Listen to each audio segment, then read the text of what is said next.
നമ്മളല്ലേ ഈ ബൈബിളിൽ ചില തീ പിടിച്ച വചനങ്ങളുണ്ട്. ഇങ്ങനെ വിഷമിച്ചിരിക്കുന്ന സമയത്ത് ഇതുപോലെ ഈ ഭയങ്കരമായിട്ട് ഞെരുക്കങ്ങൾ വരുമ്പോൾ ഒരു പ്രതീക്ഷയില്ലാത്തൊരു സമയത്ത് നമ്മളിങ്ങനെ തീ പിടിപ്പിക്കുന്നത്. ഇത്രയും സഹിച്ചു, ഇനി മുമ്പോട്ട് പോകാൻ പറ്റില്ല, മടുത്തു, ഇനി അധ്വാനിക്കുന്നില്ല, കാരണം ഇനി ഒരു പരാജയം കൂടെ ഏൽക്കാൻ എനിക്ക് പറ്റില്ല, ഇത്രയും അധ്വാനിച്ചിട്ട് ഒരു ഫലവും കാണുന്നില്ല, ഞാൻ ഈ പരിപാടി നിർത്തി എന്ന് തോന്നുന്ന സമയത്ത് നമ്മളിങ്ങനെ എടുത്ത് സ്പ്രിങ്ങെ നിർത്തുന്ന, തീയെ നിർത്തുന്ന ചില തീ പിടിച്ച വചനങ്ങൾ. പണ്ട് ഒരു വലിയ ടോക്കിൽ അച്ഛൻ നിങ്ങളൊന്ന് ഷെയർ ചെയ്ത് തന്നിട്ടുണ്ട്.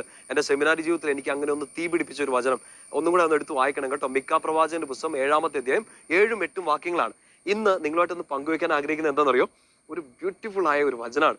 ഇത്രയും തീ പിടിച്ചൊരു വചനം ഈ പുസ്തകത്തിൽ ഉണ്ടായിരുന്നു എന്നുള്ളത് ശ്രദ്ധിക്കാതെ പോയതിനെ ഓർത്ത് ഞാൻ ദുഃഖിക്കുന്നുണ്ട്. കാരണം ഈ പുസ്തകം മുഴുവനായിട്ട് വായിച്ചിരുന്നു. അതിൻ്റെ ഒടുക്കം വളരെ പ്രധാനപ്പെട്ട ചില എപ്പിസോഡുകൾ എനിക്ക് ബൈബിളിൽ വളരെയധികം വ്യക്തിപരമായിട്ട് ഇഷ്ടമുള്ള ഒരു വ്യക്തിയെക്കുറിച്ച് ഇങ്ങനെ വായിച്ചു പോയിട്ടും ഇത് ഞാൻ കണ്ടില്ലല്ലോ എന്ന് ഓർക്കുമ്പോൾ ദുഃഖമുണ്ട്. പക്ഷെ ഇന്നത് കണ്ടു, നിങ്ങളോട് സന്തോഷത്തോടെ പങ്കുവയ്ക്കുകയാണ്.